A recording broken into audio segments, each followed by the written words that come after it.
வாடினேன் வாடி வருந்தினேன் மனத்தால் பெருந்துயிர் இடும்பையில் பிறந்து கூடினேன் கூடி இளையவர் தம்மோடு அவர் தரும் கல்வியை கருதி ஓடினேன் ஓடி உயர்வென்னும் பெரும்பதம் தெரிந்து நாடினேன் ஆடி நான் கண்டு கொண்டேன் நாராயணா எனும் நாமம் என்று விஷ்ணு ராட்சியத்தால் மூவுலகம் சென்று மும்மூர்த்திகளை கண்டு கீர்த்திகள் அனைத்தும் பெற்று எம்பெருமான் முருகப்பெருமானை கண்டு தொண்டு செய்யும் வண்ணமாக அழகு மலையாகிய வேள்வி மலை சாரலுக்கு வந்து விட்டோம். நாராயண நமக. ஆகவே நம் கலகத்திற்கும் இந்த உலகத்திற்கும் கீர்த்தி அளிப்போர் விநாயகமூர்த்தி. அவருடைய பெருமை என்ன? 5 கரத்தினை, ஆணை முகத்தினை, இந்தி நிலம்பரை போடு மயிற்றினை, நந்தி மகண்டனை, ஞான கொழுந்தினை புந்தியில் வைத்தடி போற்றுகின்றோம். மூசிக வாகன மோதகஸ்த சாமரகர்ண விளம்பித சூத்திர வாமனருவ மகேந்திர புத்திர விக்ன விநாயக பாத நமஸ்தே. திரு மாணவன் சோதரியே வைத்தவியே நவக்கிர நாயகியே கருமா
நமக்கிற நாயகியே கருமாரி நலங்கள் தருபவளே அருமாரி மங்கள வடிவான சங்கரியே மங்கள வடிவான சங்கரியே மாதவன் சோதரியே வைத்தரியே சோதரியே வைத்தரியே நமக்கிற நாயகியே கருமாரி நலங்கள் தருபவளே அருமாரி. இன்றியமையாத ஒன்று மூச்சு காத்து உடம்புக்கு எவ்வளவு முக்கியமோ இன்றியமையாத ஒன்று இந்த காற்று பிராணவாயுன்னு பேர் இருக்கிற உள்ளம் பெருங்கோயில் ஊனுடம்பை ஆலயம் வல்லபிரானார்க்கு வாய்கோபுர வாசல் கள்ளப்புலனைந்தும் காணா மணி விளக்கே தெல்ல தெளிந்தார்க்கு சிவனே சிவலிங்கம். திருமூலர் சொல்றார் கோயிலும் மனித உடம்பு ஒன்றுன்னு சொல்றார். அதனால தான் ஊருக்கு கோயிலை கட்டி வச்சு திருவிழா கொண்டாடுறோம். ஏன் கோயிலை கட்டி வைத்தோம்? கோயிலுக்கு போகணும்னா குளிக்கணுங்கிற எண்ணம் வரணும், குளிச்சா சரியான ஆடையை உடுத்தணுங்கிற எண்ணம் வரணும். அப்படிப்பட்ட சரியான ஆடையை உடுத்தி நல்ல சிந்தனையோடு கோயிலுக்கு சென்று இறைவனை இதயத்தில் இருத்தி கொள்ள வேண்டும் என்று இலக்கியங்கள் கற்பிக்குது. மாணிக்க வாசகர் திருவாசகத்தை எழுதிய போதே அம்மையே அப்பா ஒப்பிலா மணியே அன்பில் விளைந்த ஆரமுதே எங்கு எழுந்து அருளுவது நீயே சிக்கன பிடித்தேன் உனை என்று பாடுகிறார். அப்படின்னா இறை சிந்தனை இல்லாத எந்த செயலும் வெற்றி அடைந்ததாக வரலாறு இல்லை, இலக்கியம் இல்லை, புராணம் இல்லை, நடைமுறையும் இல்லை. கோயில்னு ஒன்று இல்லைன்னா திருவிழா கிடையாது, இல்லை திருவிழான்னு ஒன்று இல்லைன்னா நமக்கு இங்கே வேலை இல்லை. அப்போ ஒன்னோடு ஒன்று ஒரு தொடர்பு இருக்குல்ல. அந்த இலக்கியம் நமக்கு ஆன்மீகம்தான் இந்த மக்களை பண்பாடாக வைத்திருந்தது. ஆன்மீகம் என்ற பக்தி தான் மனிதனுக்கு நல்ல சிந்தனையை வளர்க்கும், ஆன்மீகம் என்ற பக்தி தான் மனிதனுக்கு நல்ல புத்தியை கொடுக்கும், ஆன்மீகம் என்ற பக்தி தான் மனிதனுக்கு நல்ல பக்குவத்தையும் கொடுக்கும், ஆன்மீகத்தோடு சேர்ந்த கல்விதான் மனிதனுக்கு ஒழுக்கத்தை கற்றுக் கொடுக்கும். அதனால தான் வள்ளுவர் கூட கற்றதனால் ஆய பயனன்கொள் வாழறிவன் அற்றார் தொழாரெனின் என்று இறை சிந்தனை இல்லாத எந்த செயலும் வெற்றி அடைந்ததாக இல்லை என்பதை உதாரணம் காட்டுகிறார் வள்ளுவ பெருந்தகை. அப்படிப்பட்ட ஆன்மீகம் நம்மளை சரியாக வைத்திருந்தது. சொல்லி சொல்லி வளர்த்தாங்கல்ல, டே அந்த பக்கம் போகாத சாமி இருக்குது, சொல்கிறத கேள்றா, கடவுள் பார்த்துக்கிட்டே இருக்கிறாரு, கடவுளுக்கு பயந்து நட அப்படின்னு ஒரு பயத்தை உண்டு பண்ணாங்க. அந்த பயம்தான் பக்தியாக மாறியது. அந்த பக்தி தான் நம்மளையெல்லாம் ஒழுங்காக வச்சுருந்துச்சு. என்ன பிரச்சனைன்னு தெரியல, எந்த திருவிழாவாக இருந்தாலும் சாராயம் தேவைப்படுது. ஒன்றும் சொல்கிறதுக்கு இல்லை. குடமுழுக்கு, கும்பாபிஷேகம், திருக்குட நன்னீராட்டு பெருவிழா, பெருஞ்சாந்தி விசேஷம்னா அன்னைக்கும் சாராயம், யாராவது இறந்து போனால் அன்னைக்கும் சாராயம். தமிழ்நாட்டில் நல்லதுக்கும் சாராயம், கெட்டதுக்கும் சாராயம். இந்த தமிழ் சனம் ஏன் இப்படி மாறியது என்பதுதான் வேதனைக்குரிய விஷயம். பாரதி சொன்னது போல நெஞ்சு பொறுக்குதில்லையே நிலைகெட்ட மாந்தரை நினைந்து விட்டால் நெஞ்சு பொறுக்குதில்லை என்று பாடினார். ஆன்மீகம் ஒரு 5 வயசு குழந்தைக்கு நெத்தி நிறைய விபூதி பூசி மங்களகரமாக குங்குமம் வச்சு ருத்ராட்சமோ துளசியோ போட்டு இப்படி கூட்டிகிட்டு வந்தால் நம்மளாலே கேட்குறாங்க, எப்படி என்னன்னு, என்ன பிள்ளைய இப்போவே சாமியார் ஆக்கிட்டியே அவ்வளோ இருக்கேன். பிள்ளைய சாமியார் ஆக்கிறதுக்கு இல்லை, அவன் ஒரு தெளிவாக இருக்கணும், ஒரு பக்குவம் இருக்கணும், ஒரு பயம் இருக்கணும், ஒரு ஒழுக்கத்தோடு நடக்கணும்னா ஆன்மீகம் இன்றியமையாத ஒன்று. அதனால தான் ஆலயம் தொழுவது சால உணன்று அந்த கிழவி. கோயில் இல்லாத ஊரில் குடியிருக்கக்கூடாது என்பது பழமொழி. கோயில் விளங்கணும், குடும்பம் விளங்கணும் தான் திருவிழா என்பதை கொண்டாடுகிறோம். திருவிழா என்ற வாசகத்தை திருப்பி சொன்னால் விழாதிரு, திருவிழா விழாதிரு. மனித வாழ்க்கையில் ஏற்றத்தாழ்வுகள் இன்றியமையாத ஒன்று. அந்த ஏற்றத்தாழ்வுகளை சரி செய்யக்கூடிய இடம் ஆலயம். என்றால் ஆன்மா, லயம் என்றால் ஒடுங்குவது. இந்த ஆன்மாக்கள் எல்லாம் உய்யக்கூடிய இடம்தான் ஆலயம் என்று முன்னோர்கள் நிறுவினார்கள். ஒரு பக்தியை நமக்குள்ள சொல்லி சொல்லி வளர்த்தார்கள். இருக்கா இல்லையா?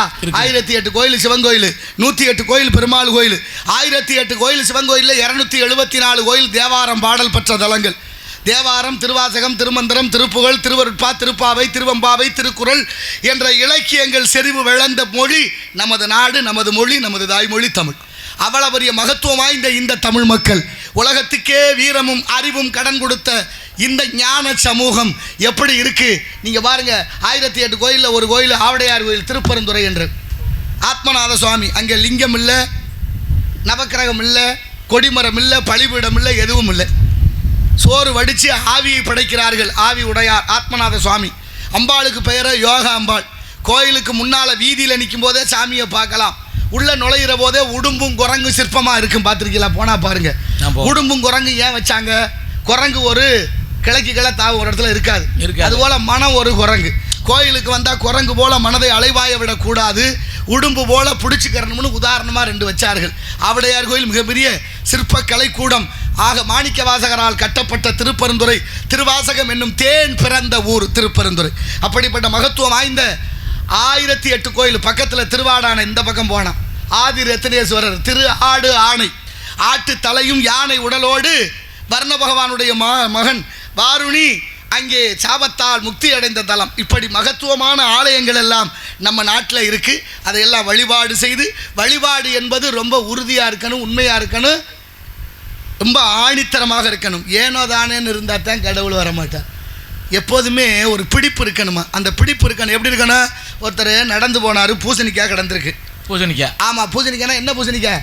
தர்பூசணி இல்லை, சாம்பல் பூசணி, திஷ்டி பூசணி, தடியங்காயின்னு பேர் திருநெல்வேலி பக்கம். இந்த வெள்ளை வெள்ளையா உருளையா இருக்கும்ல, எங்க பக்கம் வெள்ளை பூசணி சொல்லுவோம். வெண்பூசணி. ஆமாம், அதுக்கும் பேர் இருக்கு, வெண்பூசணி.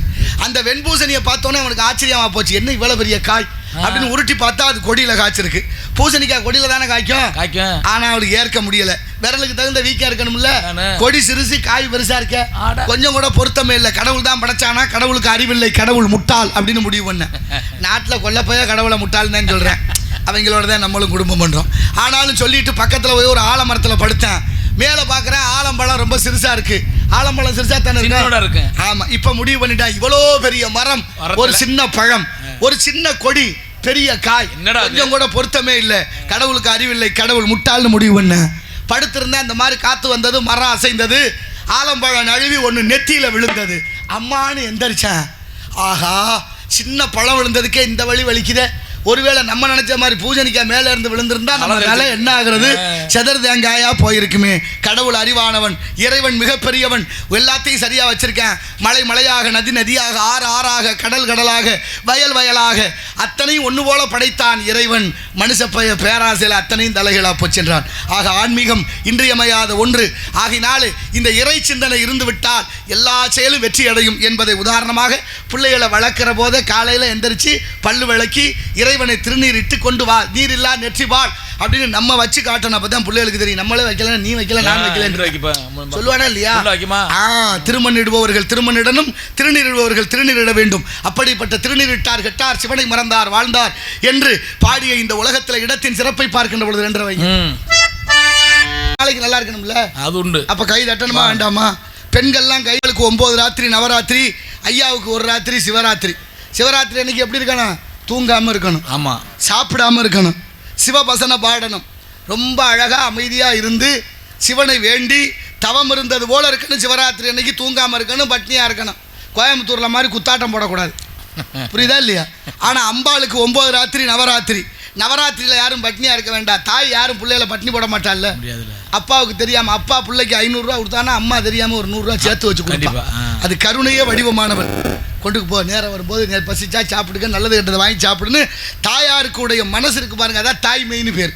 ஒவ்வொரு தாயும் ஒரு குழந்தைய 7200 மணி நேரம் சுமக்கிறான்.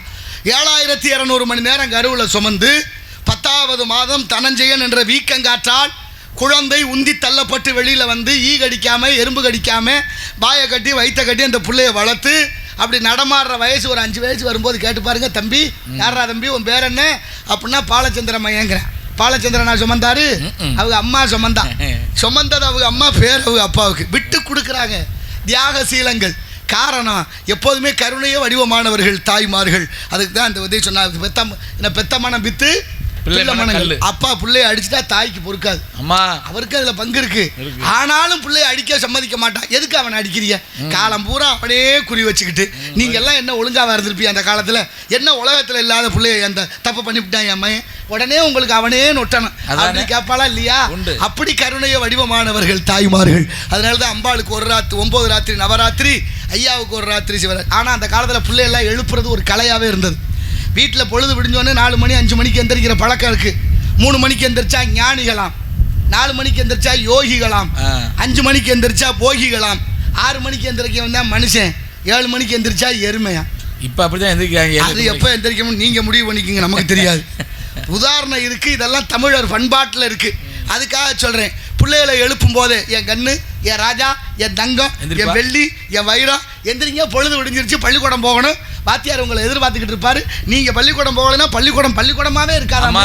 நாளைக்கு சிவகங்கை மாவட்ட ஆட்சியராக வரலாம், பெரிய காவல்துறை அதிகாரியாக வரலாம், பெரிய வாத்தியாராக வரலாம். எவ்வளோ பெரிய எதிர்பார்ப்பு இருக்கு உங்க மேலே, எந்திரிங்க அப்படின்னு எதிர்மறை இல்லை நேர்மறை சிந்தனையை விதைத்து எழுப்பணுமா. இப்போவெல்லாம் பிள்ளைய அப்படியே எழுப்புறான். எங்கே எழுப்புறது? இவங்களே எந்திரிக்கிறது 8 மணிக்கு, அப்புறம் எங்கிட்ட பிள்ளைய எந்திரிக்கிறது. எழுப்பும் போதே 2 தடவை எழுப்பாது. இப்படி எருமை எந்திரிக்குதா பத்தியா? அப்ப மாதிரியே தூங்குறானே. இப்படியெல்லாம் சொல்லக்கூடாது. விதைக்கிற விதை சரியா இருந்தா முளைக்கிற பயிர் சரியா இருக்கும். அதனாலதான் வினை விதைத்தவன் வினை அறுப்பான், திணை விதைத்தவன் திணை அறுப்பான் என்று நல்லவர் உள்ளரே அவர் பொருட்டு எல்லோருக்கும் பெய்யும், நல்லார் ஒருவர் உளரே அவர் பொருட்டு எல்லோருக்கும் பெய்யும் மழை.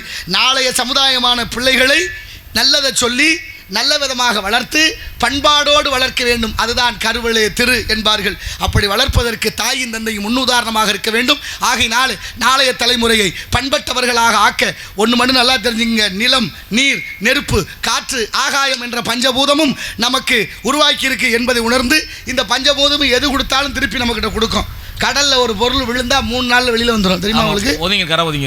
3 நாள் தான், கடலுக்குள்ள வச்சுக்காது.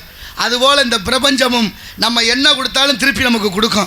ஒன்று கொடுத்தா ஒன்றா கொடுக்காது, ஒன்று கொடுத்தா பலவாரா திருப்பி கொடுக்கும். அதான் வினை, எதிர்வினைன்னு அர்த்தம். வினை விதைச்சவன் வினை இருப்பேன், தினை விதைச்சவன் தினை இருப்பேன். மண்ணு கட்ட கேடு ஒரு நெல்லு போட்டா களை நெல்லு கொடுக்குதே, அதானே உதாரணம். அதனால ரொம்ப கவனமா விதைக்கணும். எதை விதைச்சாலும் அது சொல்லா இருந்தாலும் சரி, நெல்லா இருந்தாலும் சரி, 2 வைங்க. நடந்த காவிரி நடக்க முடியாம தவந்து வந்திருப்பா போல, காலில் ஏதோ பிரச்சனை. அப்புறம் தவழ்ந்த காவிரி தவழ முடியாமல் உருண்டு வந்திருக்கிறான். அப்புறம் கடைசியாக ஒன்றும் இல்லை, கர்நாடகாக்காரன் காவிரியில் தண்ணி திறக்கிறதுனா ரொம்ப வலிக்குது அவங்களுக்கு. ஆனால் காவிரி படுகை வருடந்தோறும் பாருங்கள் எப்படி இருக்குது. சோழவள நாடு சோறு உடைத்து காவிரி வெள்ளம், காவிரி மேலாண்மை வாரியம் அமைச்சு பல ஆண்டுகள் ஆச்சு, இன்றைக்கும் தீர்வு கிடைக்கல. ஆனாலும் பாருங்க, நீரின்றி அமையாது உலகு, யார் யாருக்கும் வானின்றி அமையாது ஒழுக்கு என்று வள்ளுவம் சொல்லுது. அப்பேற்பட்ட தண்ணீர் எவ்வளவு முக்கியமான ஒன்று, இன்றியமையாத ஒன்று. காவிரி, கொள்ளிடம், முக்கொம்பு, கல்லணவழியா, சீர்காழி தாலுகா, பூம்புகார் என்ற காவிரி பூம்பட்டினத்தில் போய் பல லட்சம் கன அடி தண்ணி வீணா கலக்குது. பல லட்சம் கன அடி பச்சை தண்ணி வீணா கலக்குது கடலில். அதை சேர்த்து வைக்க நாட்டில் தண்ணி பஞ்சத்தை தீர்க்க ஒருத்தனுக்கும் வழி தெரியல. துப்பு இல்லை, வேற என்ன. பச்சை தண்ணியை சேர்த்து வச்சு நாட்டில் தண்ணி பஞ்சத்தை தீர்க்க ஒரு பிள்ளை இல்லை. ஆனால் குடிக்க தண்ணி இல்லை, கும்மாளம் போட தண்ணி இருக்கு.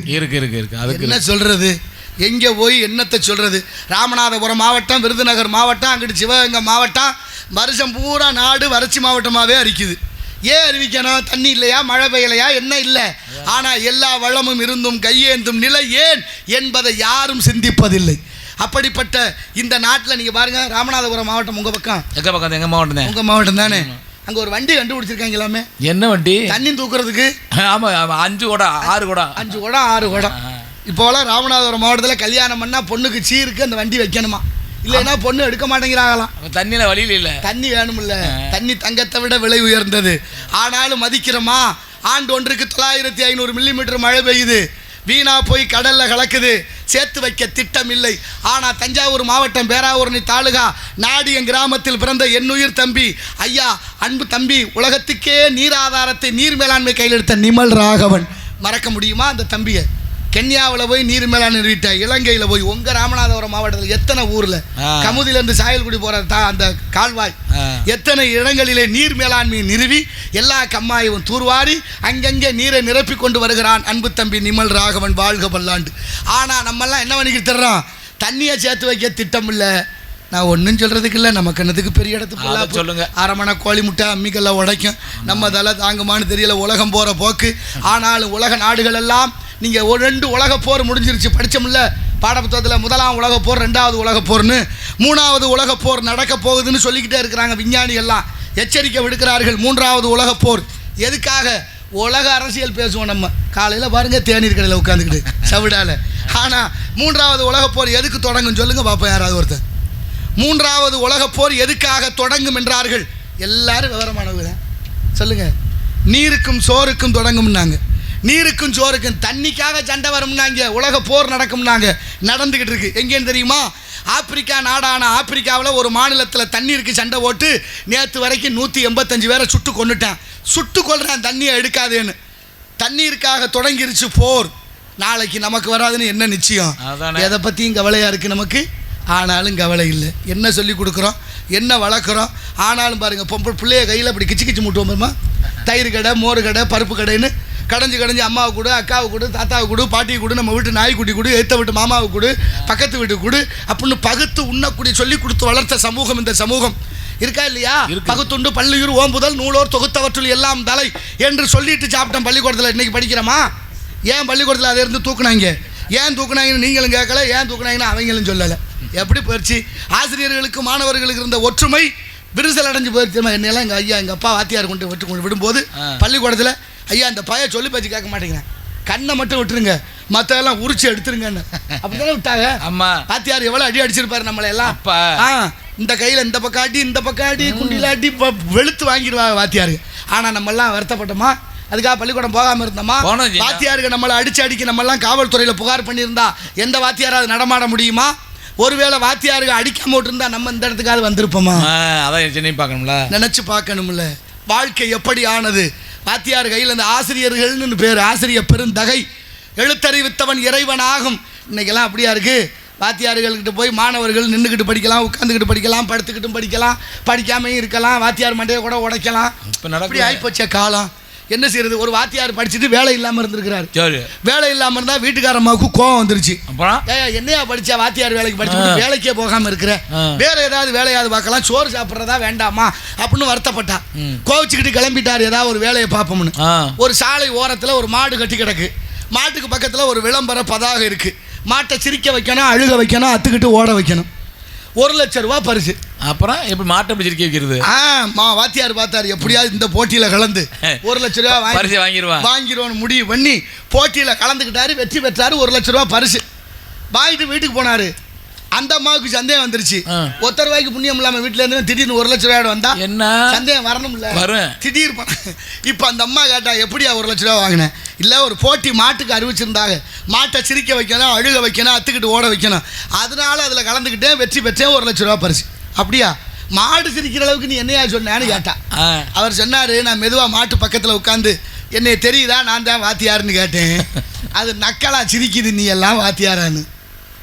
சரி, அழுகிற அளவுக்கு நீ என்னையா சொன்னேன்னா, நீ என்னைய படுத்தின பாடு, நான் பட்ட கஷ்டம் அதெல்லாம் சொன்னேன். கண்ணீர் விட்டு அழுதுருச்சு. சரி, அத்துக்கிட்டு ஓடிச்சுன்னு சொன்னியே, என்ன சொன்ன? ஒன்றும் சொல்லலை, ஒரு வாத்தியார் வேலை இருக்குது வர்றியான்னு கேட்டேன். போதும்டா ஜாமீன், கிளம்பிருச்சு. அப்போ வாத்தியார்களுடைய நிலைமை எப்படி இருக்குது பார்த்தீங்களா? ஆசிரியர்கள் மாதா பிதா குரு தெய்வம். அப்படிப்பட்ட மாணவ செல்வங்களை, நாளைய தலைமுறையை பண்பட்டவர்களாக ஆக்க வேண்டும். உணவு ஊட்டும் போதே உணர்வு ஊட்டி வளர்க்கணும். உண்ணுகிற உணவு தான் மனிதனுடைய உணர்வை தீர்மானிக்குது. பார்த்தீங்களா? என்ன சாப்பிட்றோமோ அதுக்கு தகுந்த புத்தி வேலை செய்யுமே. மாம்பழம் அதிகமாக சாப்பிட்டோம்னா வயிற்று போக்கு உண்டாகும். நெய்யை அதிகமாக சாப்பிட்டோம்னா அசீரணம் உண்டாகும். எருமை பாலையை அதிகமாக குடித்தோம்னா மந்தம் உண்டாகும். எருமை மந்த பிராணி. மழை வந்தாலும் விலகாது, புயல் வந்தாலும் விலகாது, கார் வந்தாலும் விலகாது, எது வந்தாலும் விலகாது. அப்போ சாராயம்னு ஒன்று எவன் கண்டுபிடிச்சாந்தெல்லாம் குடிச்சிட்டா போதும், நம்ம ஆள் சொல்கிறதே கேட்க மாட்டேன். அப்போ உண்ணுகிற உணவு, குழந்தைக்கு உணவு ஊட்டும் போதே உணர்வையும் சேர்த்து ஊட்டிய பண்பாடுடைய சமூகம் இந்த தமிழ் சமூகம். ஆகினால் இருந்த இடத்தை பார்க்கிற போது ஆண்டவன் படைப்பில் எல்லாருக்கும் 6 அறிவு இருக்கான்னா இல்லை, சில பேருக்கு 5 அறிவான், சில பேருக்கு 4 அறிவு இருக்கு. மாவு மாக்களும் ஐயறிவினவே என்பது தொல்காப்பியம். கம்பரே பாடுறாரு, மக்கள் விலங்கு ஒன்றுன்னு. சில வீட்டில் போய் கேட்டு பாருங்க, ஏமா உங்கள் வீட்டுக்காரருங்க அது தாக்கிட்டு தான் திரியும், அப்புறம் வரும். திரியும் வரும்னா எது? ஆடு மாடா? ஆடு மாடு. ஆடு மாடுகளுக்கெல்லாம் உயர்வு வந்துருச்சுங்க. மனுஷன் மட்டும் மதிக்க மாட்டேங்குது. போகாதேன்னா அங்கே தான் போகிறேன், செய்யாதேன்னா அதை தான் செய்கிறேன். என்ன செய்யக்கூடாது அதையெல்லாம். நீங்கள் பாருங்கள், ஆடு மாடுகளுக்கு 1 அறிவு குறைச்சி 5 அறிவு. ஆனால் தமிழனுக்கு 6 அறிவு மனிதனுக்கு. அதனால தான் நமது மொழி இலக்கணம் உயர்தினைன்னு பேர் வச்சிச்சு. உயர்வுனா எதிர்ப்பதை என்ன சொல்லணும்? தாழ்வுன்னு சொல்லியிருக்கணும். சொல்லலை, எதிர்ப்பதம் தாழ்வுன்னு சொல்லாமல் 1 அறிவு குறைஞ்ச மிருகத்தை கூட தமிழனுடைய மாண்பு, அதை அக்ரிணை என்று பேர் வைத்தார்கள். ஆகினால் இடத்தின் சிறப்பை பார்க்கின்ற பொழுது 5 வயது உயிர் வாடினால் கூட உயிர் வாடியதாக கருதிய மகான் கடலூர் மாவட்டம் மருதூரிலே பிறக்கிறார். அந்த காலத்தில், அந்த காலம் என்ன, இன்னைக்கு வரைக்கும் தாலி கட்டும்போது நூலில் மஞ்சள் தடவி மாங்கல்யம்ங்கிற தங்கத்தில் தாலியை செஞ்சு கட்டுறோம். ஆமாம், மாங்கல்யத்தை கட்டினதுக்கப்புறம் அந்த பொண்ணு உள்ள குளிக்கிற போது மஞ்சள் பூசி குளிப்பான். மஞ்சள் பூசி குளிச்சுட்டு இரவு தூங்கும்போது கணவனும் மனைவியும் அந்த மஞ்சளுடைய வாசனையை நுகர்ந்து பழகினார்கள். அதான யதார்த்தம். அந்த மஞ்சளை சும்மா பூசலை, உரசி குளிச்சா. கடையில் வாங்கியா பூசினாங்க? உரசி. மஞ்சள் வாங்கிட்டு வந்து மஞ்சளை உரசித்தான் குளிச்சாங்க. மஞ்சள் கிழங்க உரசி குளிக்கிற போது மஞ்சளில் ஒரு நறுமணம் வரும் தெரியுமா? நல்ல கமகமன்னு ஒரு வாசனை இருக்குது. அந்த வாசனை, அந்த சத்து, அதுதான் குர்குமின்னு பேர். மஞ்சளில் இருக்கிற சத்துக்கு பேர் குர்குமின். அந்த குர்குமின் இருந்ததுனால நமக்கு நோய் வராமல் தடுத்துச்சு. இன்னைக்கு நிலைமை என்ன தெரியுமா? தமிழ்நாட்டில் 90% பெண்களுக்கு ஒரு பக்கம் மார்பகம் இல்லை, புற்றுநோயினுடைய தாக்கம். அதான் புற்றுநோய் வந்துருச்சு. மஞ்சள் தேய்க்கல, மஞ்சள் பூசல, மஞ்சளே மஞ்சளா இல்லை. இல்லை, அதுவும் இல்லை. கடையில் வாங்குற மஞ்சள் பொடி அதில் குர்குமின்கிற சத்து இல்லை. ஏன் தெரியுமா? மஞ்சளுக்கு பேர் போன மாவட்டம் எது தெரியுமா? ஈரோடு. ஈரோட்டில் தான் மஞ்சள் அதிகமாக விளையுது. ஈரோட்டை சுற்றி விளையிற மஞ்சளில் குறுக்குமீன் இருக்குது. ஆனால் அதை பிரித்து எடுக்கிறேன். எப்படி ஆலையில் கொடுத்து மஞ்சளை பொடியாக்குறேன், பவுடர் ஆக்குறானா அப்படி பொடியாக்குற மஞ்சள்ல இருந்து குறுக்குமீனை தனியாக பிரிக்கிறேன்.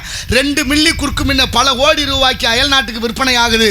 இங்கே வர்ற கடவழியாக வர்ற அத்தனை பவுடரும் ஒன்றுமே இல்லாமல் கழிவுதே வந்து சேருது. அதை வாங்கி குழம்புல போட்டாலோ முகத்தில் பூசினாலோ அதனால நோய் தீராது. 100% பெண்களுக்கு ஒரு பக்கம் மார்க்கம் இல்லை. மஞ்சள் விளையிற ஈரோடு மாவட்டம் தான் புற்றுநோய்க்கு முதலிடம். தெரியுமா? எத்தனை பேருக்கு தெரியும்? ஈரோடு மாவட்டம் புற்றுநோய்க்கு முதலிடம். ஐயா வாங்க.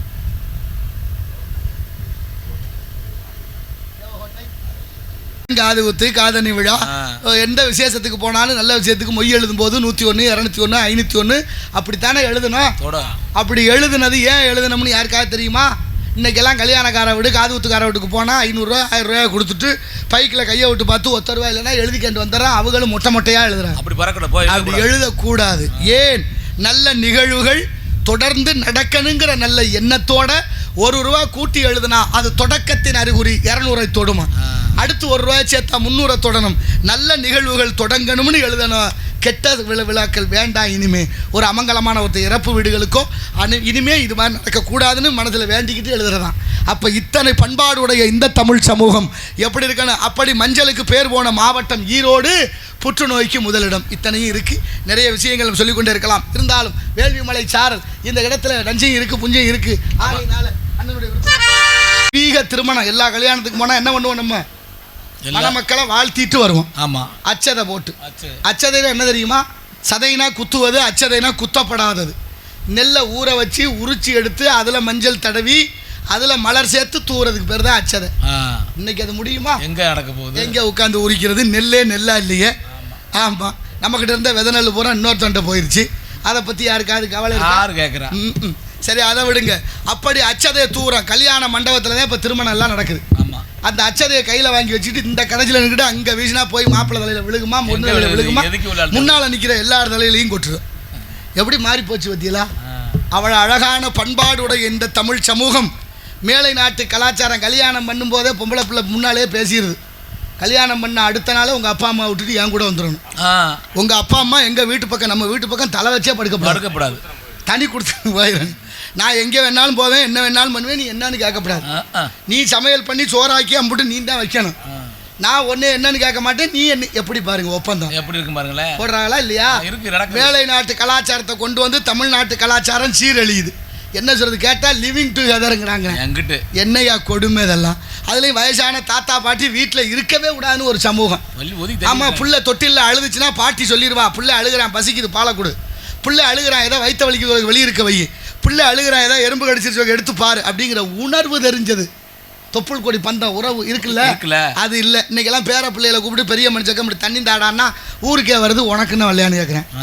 என்ன வரலையா? சாவு வரலையான்னு. என்னத்தை சொல்கிறது? கிழவன் கிழவியில இருக்கப்படான்னு முடிவு பண்ணிட்டாங்களே.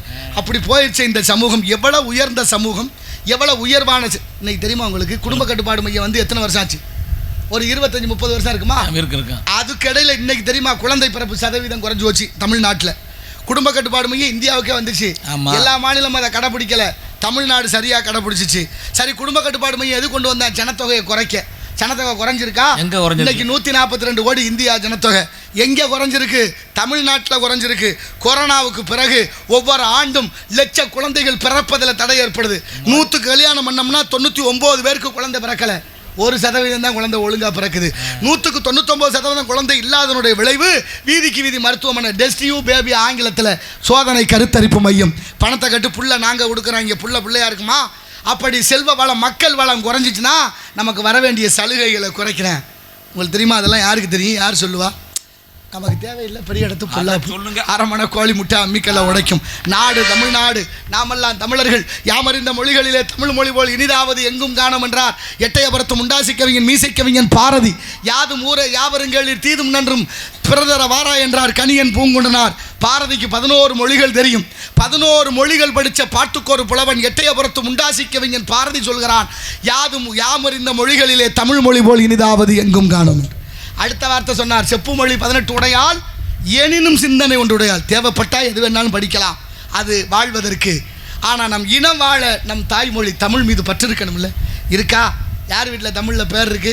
யாசிகா, அபர்ணா, பிரித்திகா, தர்ஷினி, மகிஷா, சர்மா, குருமா, வருமானு பேர். நல்ல பேர் தானே? நல்ல பேர் தான்.